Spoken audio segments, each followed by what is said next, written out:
Tonight, on the eve of a crucial vote that could bring down the government, it's still not clear if Mark Carney's budget will pass. The reality of the situation is that this is a minority parliament. What we know about who will vote for it, against it, or who may not vote at all to avoid a potential election. Plus, as pressure grows on Donald Trump to release the Epstein files, a very public fallout with one of his longtime MAGA allies. Marjorie Taylor Greene. Frankly, I don't think anybody cares about her.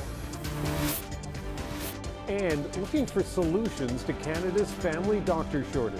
They are the backbone of the healthcare system. They need to be supported. We're in Charlottetown for a special edition of The National and Cross Country Checkup. From CBC News, this is The National with Ian Hennemensing. We are on windy Prince Edward Island tonight to talk about Canada's family doctor shortage, hearing from patients and physicians in a province that's feeling that crisis acutely. But let's begin in Ottawa on the eve of a make-or-break confidence vote and a crucial test for Prime Minister Mark Carney. Tomorrow, his minority Liberal government will try to push its budget through the House of Commons. The outcome far from certain tonight. If they fail, Canadians could return to the polls for the second time in less than a year. JP Tasker looks at the political landscape heading into the vote and what could happen next. Can I get a selfie, buddy? Prime Minister Mark Carney is out west selling his budget and taking in this year's Grey Cup with Manitoba Premier Wab Kinew. You know, the ball is in your hands when it comes to the economy. On Monday, the ball will be in the hands of opposition parties. If enough MPs vote against Carney's first budget, Canadians could be headed to the polls. The reality of the situation is that this is a minority parliament. Right now, the Liberals are just 2 seats shy of a majority. They don't yet have the votes to hold off an election. I will make sure that all of our votes are there, and I leave it up to others to have those negotiations. Canada's Jobs Minister is urging all MPs to back a budget that includes more money for housing and infrastructure and a major cash injection for the military.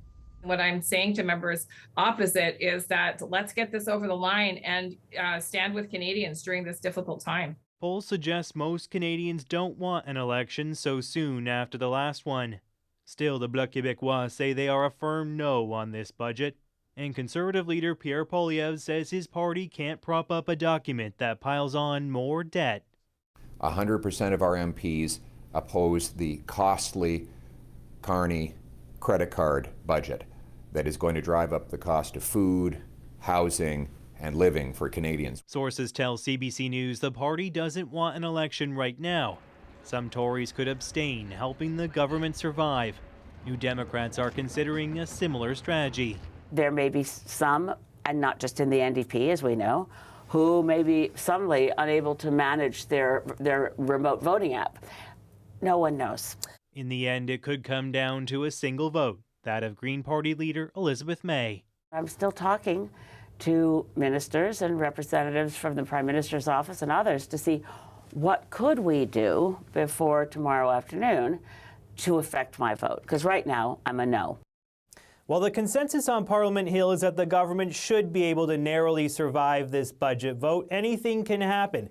Don't forget about 1979. Joe Clark's Progressive Conservative government miscalculated. Opposition MPs toppled that year's budget. An election was called and Clark lost. Carney doesn't want that to be his fate this time around. And when it comes to preparing for an election, what are you hearing, JP? Are the parties ready? All the major parties say they are ready to go if it comes to that, but some are more ready than others. The NDP doesn't have a permanent leader and is saddled with some $23 million in debt from that last campaign. Party sources tell us the NDP MPs are still deliberating about what to do with this budget vote, even at this late hour. Ian? JP Tasker in Ottawa. To Washington now, where Donald Trump has cut ties with one of his closest allies, Marjorie Taylor Greene. Greene says Trump is attacking her over her push to release the Epstein files. Katie Simpson shows us the fallout from a feud that's dividing the MAGA base. When Donald Trump was indicted on criminal charges in New York City, Republican Congresswoman Marjorie Taylor Greene showed up to support him. We cannot tolerate this injustice in the United States of America. A vocal and loyal ally, she has been a leader within the president's MAGA movement. Until this weekend, when Donald Trump essentially kicked her out.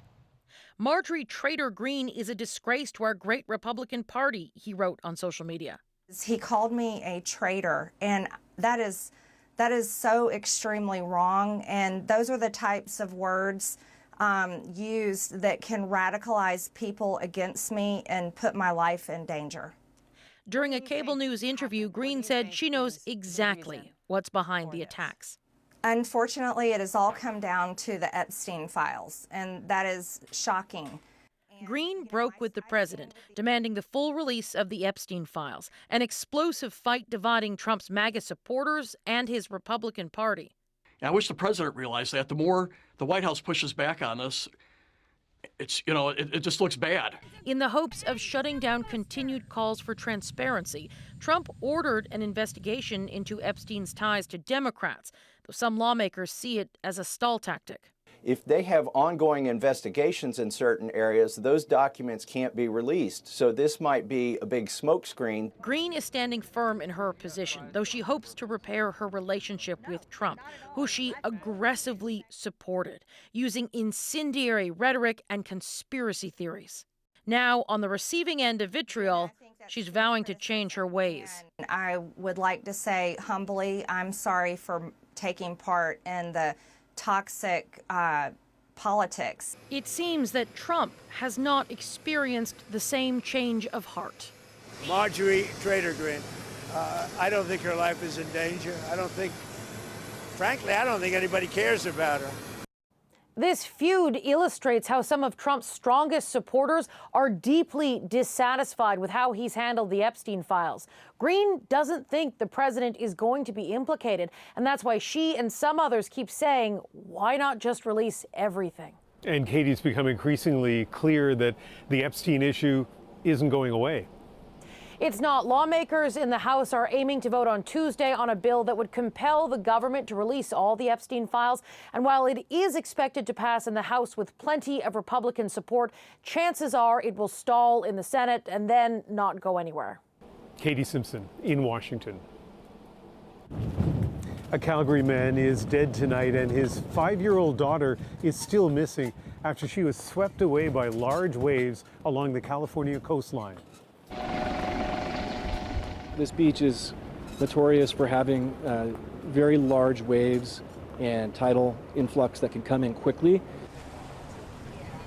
Officials say it happened Friday, about half an hour north of the tourist town of Big Sur. They say the girl's mother and father entered the water to try to save their daughter, encountering waves 5 to 6 meters high. The girl's mother made it back to shore. Her father was rescued and taken to hospital, where he died. As Canada deals with a shortage of family physicians, thousands of doctors in Quebec are voicing their outrage for a second straight weekend. They're upset with a new law that will change how they're paid. As Sarah Levitt tells us, despite the province's promise to hit pause on parts of the law, there are concerns about how it could affect patient care. Across Quebec on Sunday, pediatricians demonstrating. Angry about an upcoming healthcare reform by the Quebec government they say will hurt, not help, patients, particularly children.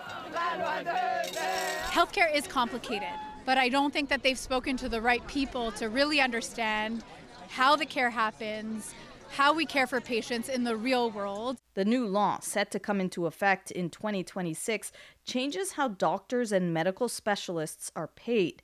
Specifically, 10% of their salaries will be based on hitting performance targets. For example, seeing 75% of ER patients within 90 minutes and 97% of surgeries done within a year of the initial assessment.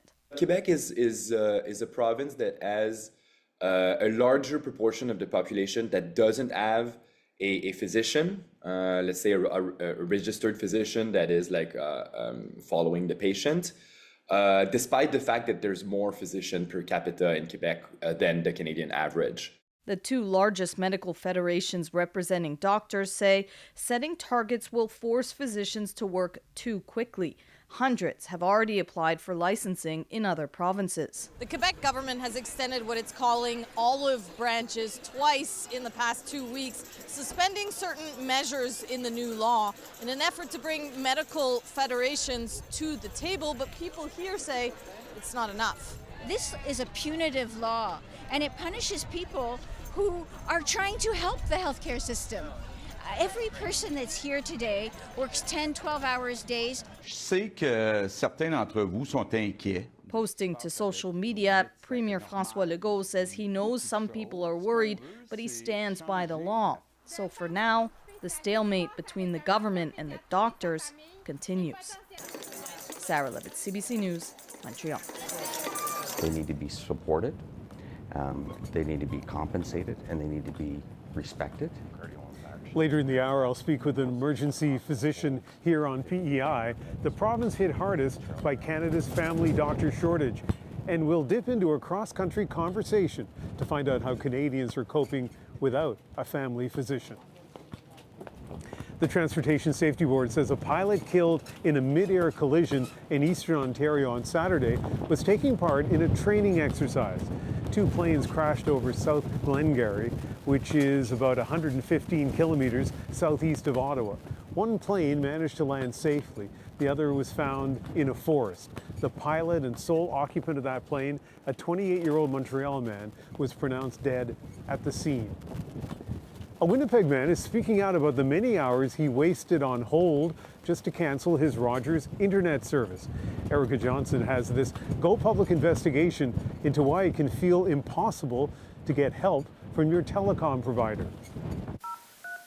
Every time Anil Sada tried to reach someone at Rogers to cancel his internet, he got this. Please continue to hold and we will be with you shortly.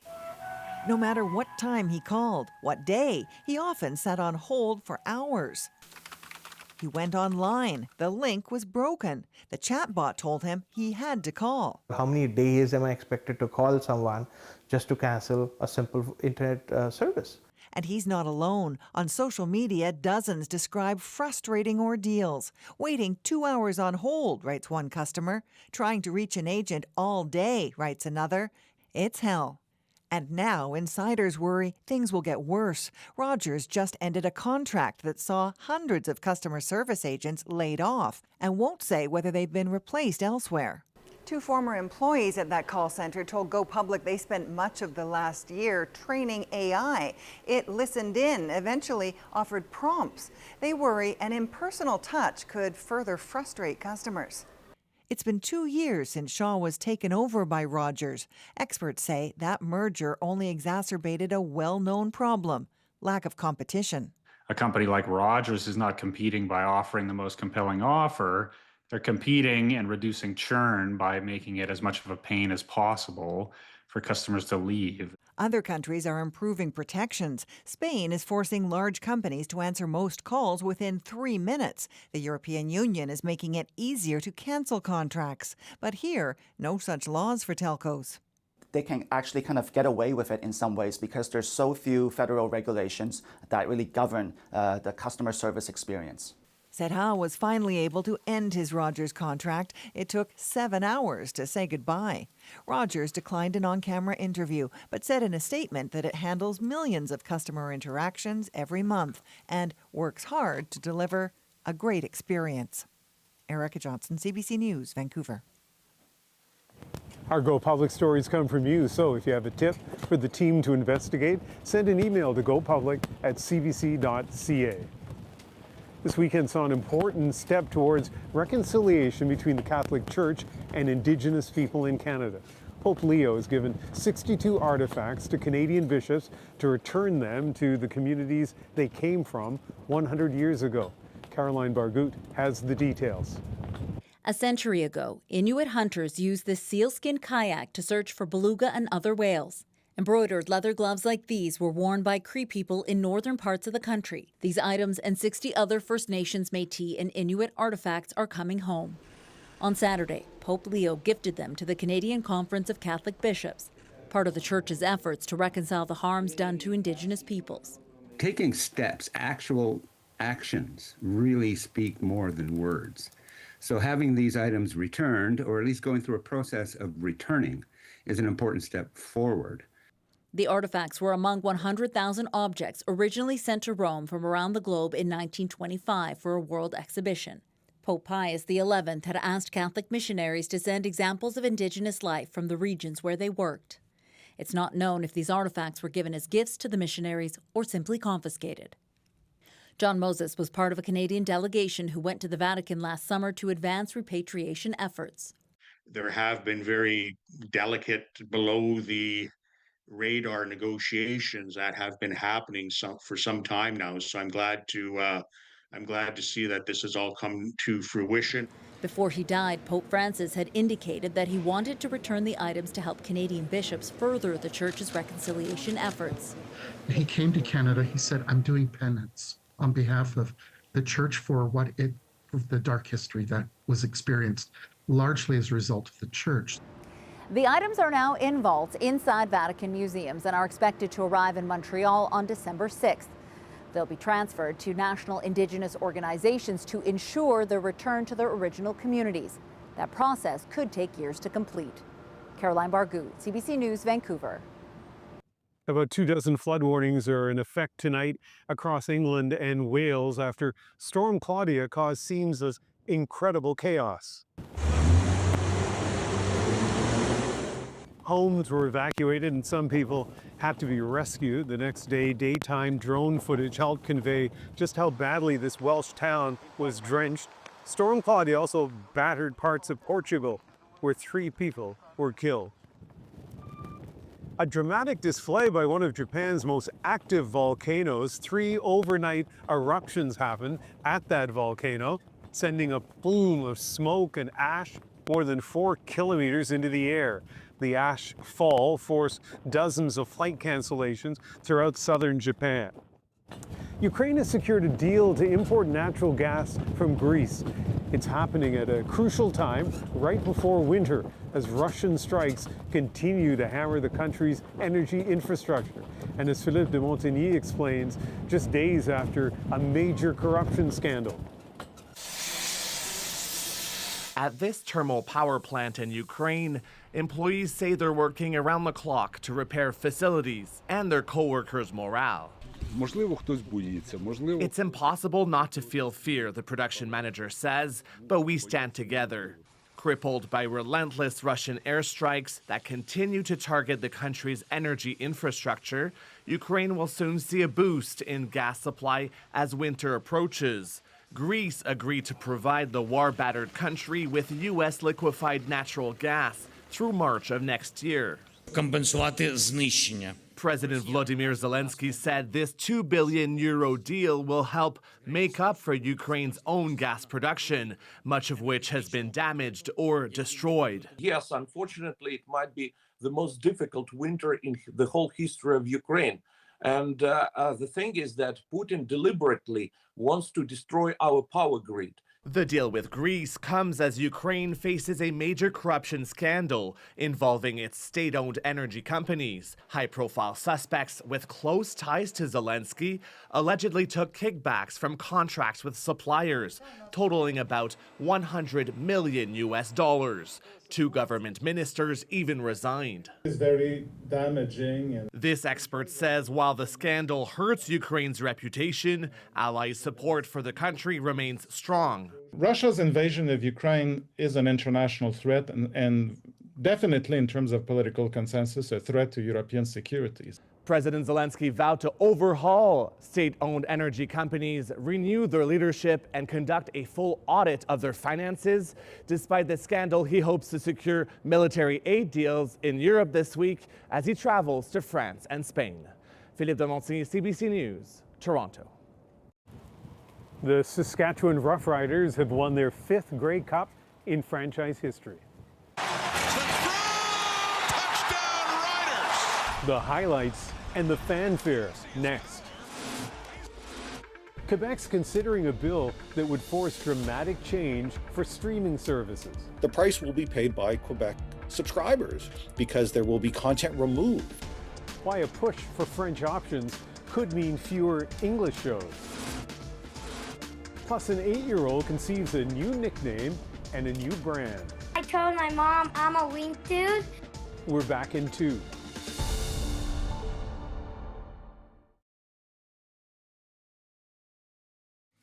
Alexander needs a touchdown. Heaving it down the field, into the end zone, deflected, and it falls to the field.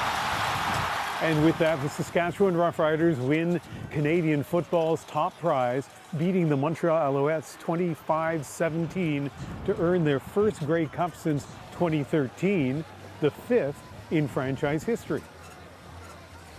Cameron McIntosh joins us now from outside Winnipeg's Princess Auto Stadium. And Cam, that was an amazing game.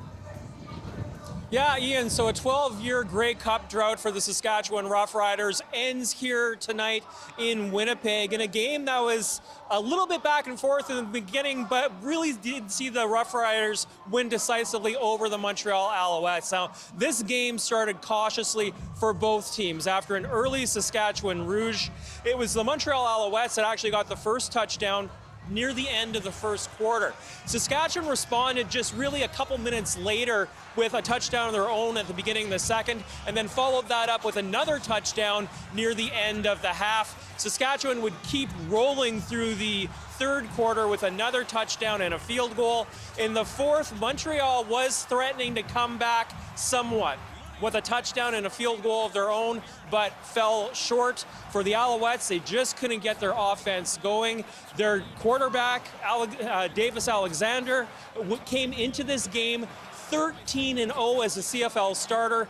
That extraordinary streak ends here with a Saskatchewan Roughriders Grey Cup win. And tell us about the atmosphere at the stadium. You know, here around the game, leading up to it, during it, it was, you know, really great, real positive vibe here. We felt that in the city with the Grey Cup basically all weekend as fans were coming into the city. A lot of people from Saskatchewan, a fair number of people making the trip from Montreal as well, and of course a lot of Manitobans in the middle of it all.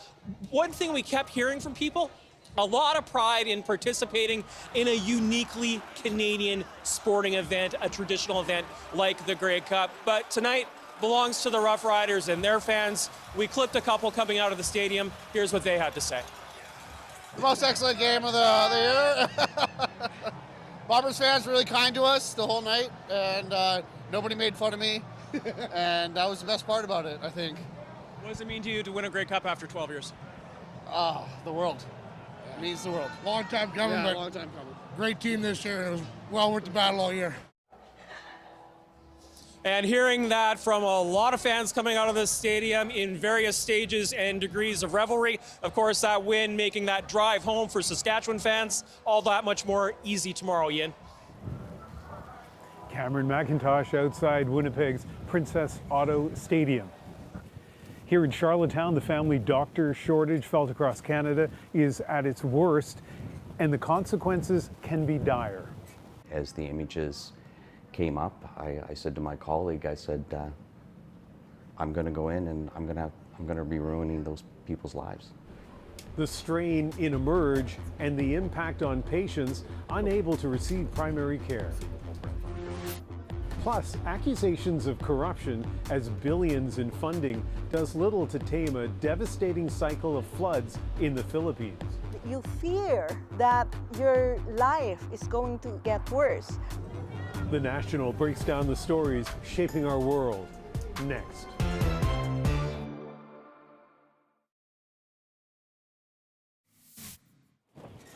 We are in Charlottetown tonight to take a hard look at the family doctor shortage. The stats show this crisis hits hardest here on Prince Edward Island. More on that in just a few minutes.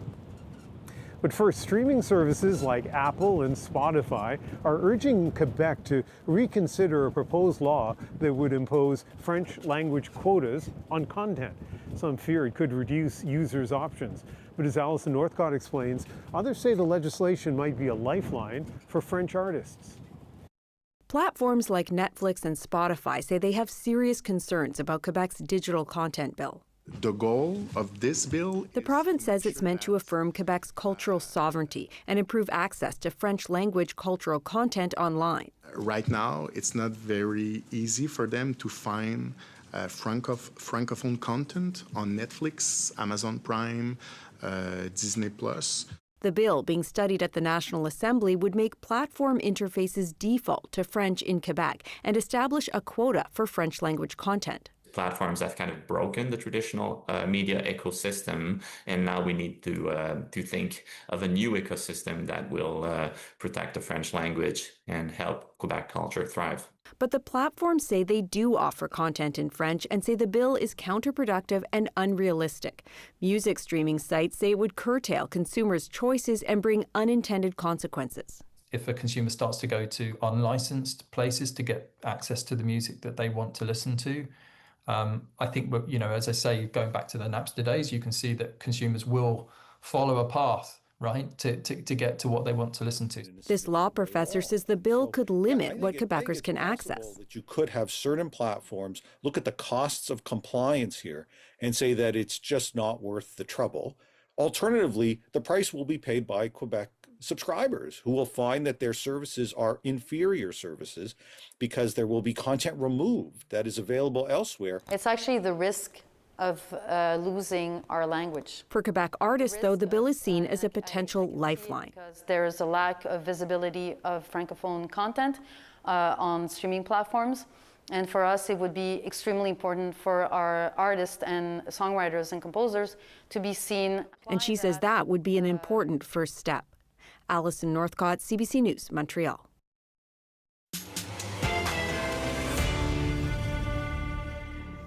The National is in Charlottetown along with Cross Country Checkup to look at one of the most pressing healthcare issues in the country, the family doctor shortage. In fact, it is most acute here on Prince Edward Island. This province has the lowest number of family doctors per capita. In a moment, we'll listen into the conversation from Cross Country Checkup. But first, let's check in with Dr. Trevor Jane. It's the full breadth of people that need help from cradle to grave. He's an emergency physician here at Queen Elizabeth Hospital. You can tell patients who don't have a family physician, whether it's something as simple as a prescription refill or chronic illnesses that aren't managed, or a devastating diagnosis that you have to give to a patient. And I shouldn't be doing that. I shouldn't be having to give such bad news to patients on a shift when having access to primary care would be so helpful. So do you see examples of someone who might not have had that devastating diagnosis if they'd had a family doctor? Yeah, case comes to mind just 8 weeks ago. A patient came in with an issue. We were concerned. We did investigations, and as the images came up, I said to my colleague, I said, I'm going to go in and I'm going to be ruining those people's lives. And give a devastating diagnosis that could have been picked up by primary care if they had access. You think it would have been? Oh, in this case, absolutely. Absolutely. So as a longtime resident of this province, as a longtime physician in this province, how do you feel about this shortage? If we have solid primary care, it touches on every other aspect of healthcare: preventative medicine, addictions, mental health, cardiovascular disease, pulmonary disease, all the things that we see some patients for in the emergency department. And it's a team effort. I'm not trained in primary care. I'm an emergency physician, but we try to do primary care. Family docs are primary care specialists, and they need to be valued and treasured. Our question, how are you coping without a family doctor? What impact has it had on your health? This is Cross Country Checkup, your voice, Canada's voice for 60 years. And let's begin the program with Erica Shepherd, who has joined me here in our CBC Charlottetown studio. And you lost your family doctor just last August, I guess, right? What impact has that had on you? Huge. I've been without a certain medication. I was monitored monthly by my family doctor, and it's affecting me physically, mentally, everything. Complicated by the fact that you're dealing with some really significant kidney problems. So describe for me what it's like trying to manage your illnesses, because I think there are a few things that you're dealing with without having a family doc that you can talk to. It's frustrating. It's a full-time job, having to look after myself. I've had to think about going to the ER, and last time I was there, it was 13 hours to be seen for 2 minutes. You know, it's frustrating. It's upsetting. I don't have any answers. I don't know what to do.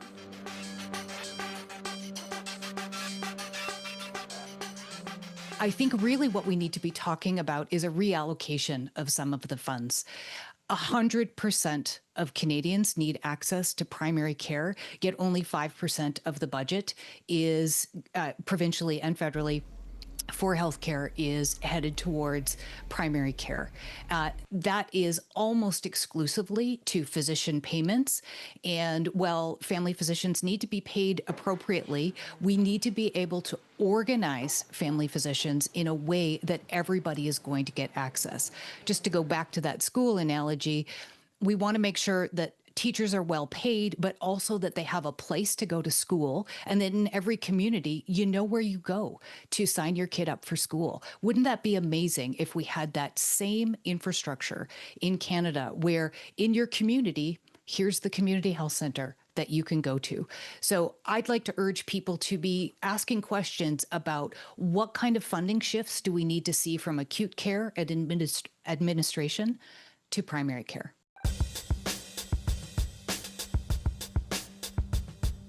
Stephen Cook has called us up. Tell me your story. Back in January, February, I went in with a lot of pain and found out that my family doctor was no longer my family doctor. He moved on and made me see a nurse practitioner who knew nothing about me. When I told her I was in pain, and I was told, no, we're not going to give you anything. You know, we'll set you up for these tests. So 3 months go by, and I get a call from the same nurse practitioner asking me why my file was still open. And I said, because you were supposed to book an appointment for me. So after 7 months now, I myself had to reach out to the colonoscopy department and say, I've been waiting almost a year. I'm in pain.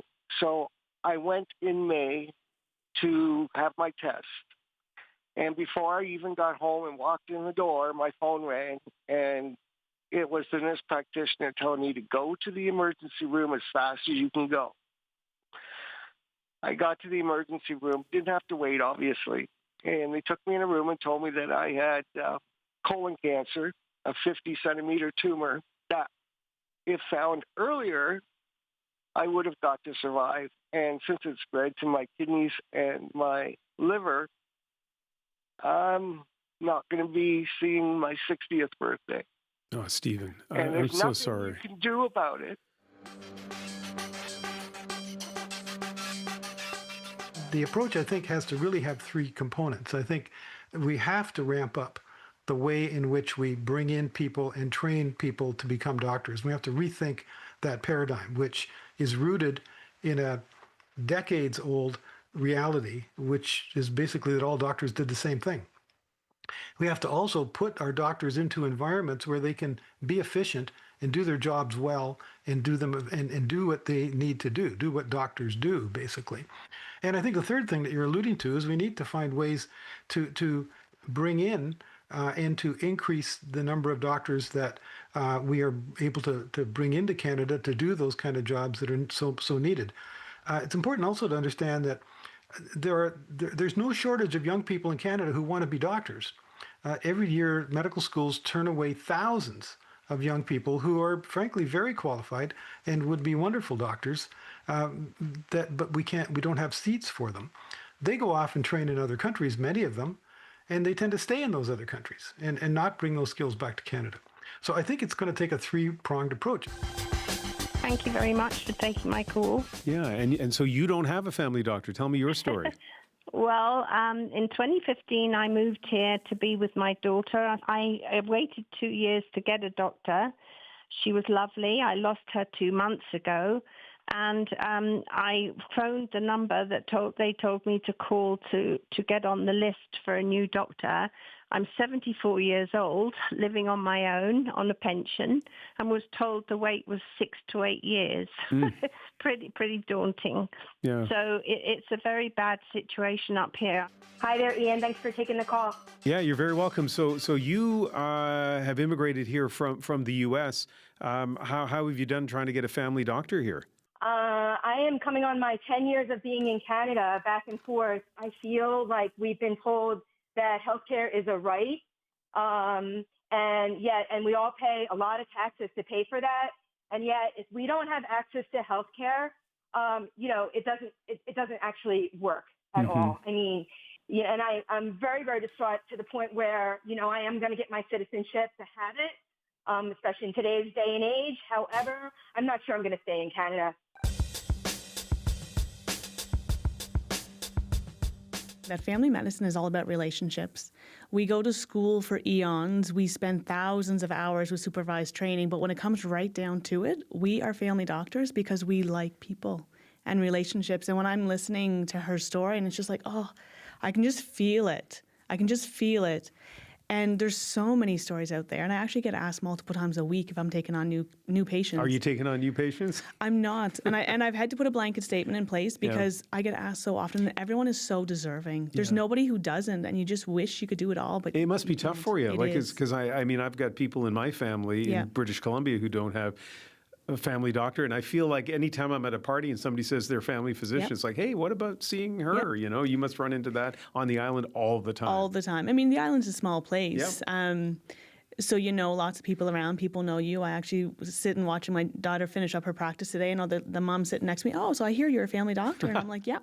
And I'm waiting for the question. And I would never say don't ask. You never know. Keep asking. The worst we can say is no, but it's heartbreaking to have to say no sometimes. But I know that if I took everyone, then no one would get good care. And again, when it comes down to the patients and the people, my job is to provide care and the best care that I can. Just a sample of the voices we heard on Cross Country Checkup. Lots of powerful moments. You can hear the full 2 hours anytime, on demand, on the CBC Listen app. Coming up, despite decades of flood plans and billions in spending, the Philippines still finds itself vulnerable to rising waters. Land developers, contractors, really bribing, government officials. How politics and corruption may be putting millions of lives at stake. Next.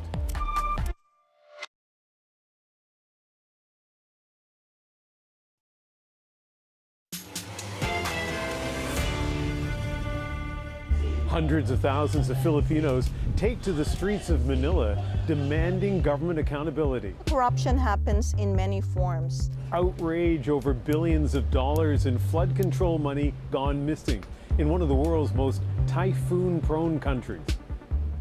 Senior meteorologist Johanna Wagstaff examines how climate change and politics are leaving millions of people vulnerable to rising waters.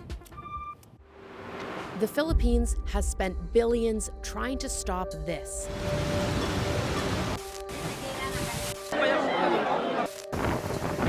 Levees, drainage tunnels, pumping stations.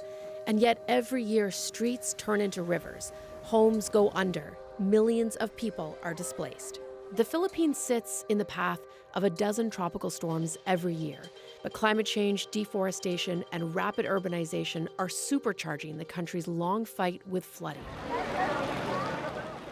But what's keeping this problem unsolved isn't as obvious as it looks. On paper, the science to reduce flooding is solid. Planned pumping stations, retention basins, river upgrades could all cut peak flood levels and drain low-lying districts far faster following major storms. The Philippines has some of the most advanced hazard mapping in the region. So if the science is sound, and by the government's own account the money's there, what's the problem? I think the corruption happens in many forms. Dr. Leonora Uncoles's family lives in Bulacan, a catch basin for Manila's floodwaters. Her region floods almost every year, despite decades of government flood plans and billions spent. In some cases, it's not just because of government officials themselves, getting things under the table, but land developers, contractors, really bribing, government officials so that they will get the contracts. So the flooding is also about politics. Billions set aside for flood protection that never reach the ground. What's left is exhaustion and the anger of seeing nothing change. Anger that has turned into large-scale protests, people turning out in the country's capital in historic numbers. Corruption is one issue, but governance is another. Even if you have a very good plan, if there's a lot of those issues involved, then you still won't be able to solve those flooding problems in the Philippines. Philomer Torrio is an engineer from the Philippines who studies water and disaster management. He says the country doesn't have a science problem, it has a coordination problem. One solution I think that they're looking at is creation of the Department of Water. As of now, I think there are more than 32 government agencies involved on the subject of water. So it's so fractured. National plans exist, but on the ground, local permits, traffic rerouting, and maintenance often fall apart. Investigations have uncovered hundreds of these ghost projects, like a $2 million dike north of Manila, never completed. Audits into where the billions that were earmarked for these projects ended up are underway. But in the meantime, those impacted most by floods are stuck in what Angeles calls survival mode. You fear that your life is going to get worse. What do? You basically hope that the status quo is maintained. So you keep on voting for the same traditional politicians. You sell your vote, to the highest bidder. Then you develop a system that has no checks and balances, where integrity, competence, and morality of public leaders are no longer first and foremost in the consciousness and minds of the citizens. We are unstoppable. A better world is possible. Despite this, some communities are acting. Groups like Youth Strike for Climate Philippines and Project NOAA volunteers are mapping flood risk, restoring mangroves, and demanding transparency from officials. But scientists warn that without stronger coordination, political accountability, the impacts will keep rising along with the waters. I believe that the water resource is the most difficult resource to govern and to manage.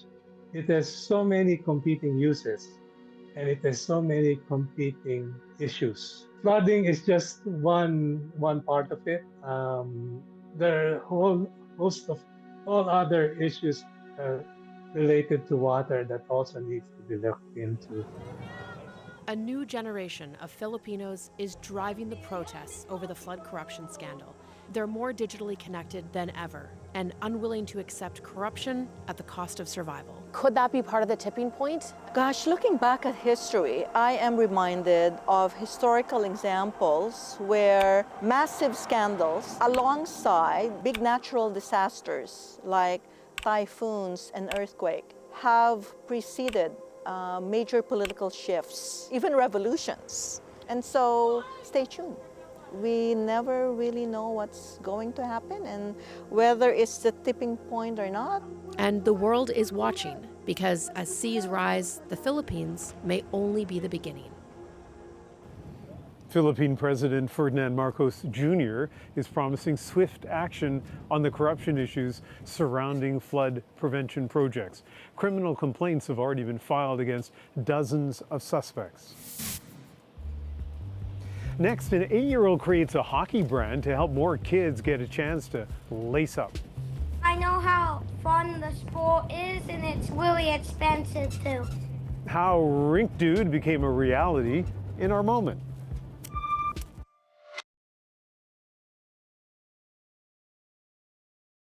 This is 8-year-old Luke Graham hard at work selling hockey-themed merchandise from his brand, Rink Dude. His knack for business started because he was bored, and now he's using his new merch to raise money to help more kids get a chance to play hockey. Tonight, this young entrepreneur makes our moment. I was getting tired of getting dragged to the rink because I had to watch my brother's games because my season hasn't started. I was really mad because I didn't like to go to a rink. And then I told my mom I'm a rink dude. I have 3 boys, And so even if 2 boys have a tournament, that's a lot of games.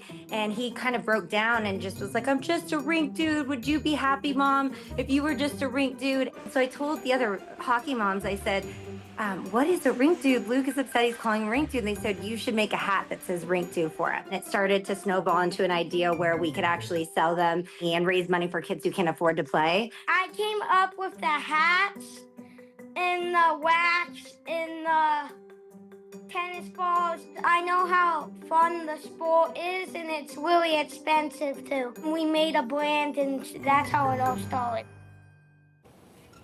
Some of you hockey fans may recognize that surname, Graham with an E. His dad, John, was an NHL goaltender. So was his grandfather, Ron. 3 generations of rink dudes. From all of us on The National and our colleagues at CBC PEI, thanks for being with us. I'm Ian Hannah-Mansing in Charlottetown. I hope you can join me tomorrow on CBC News Network. I'll be on from Vancouver after the budget vote, if my flight's on time. Good night.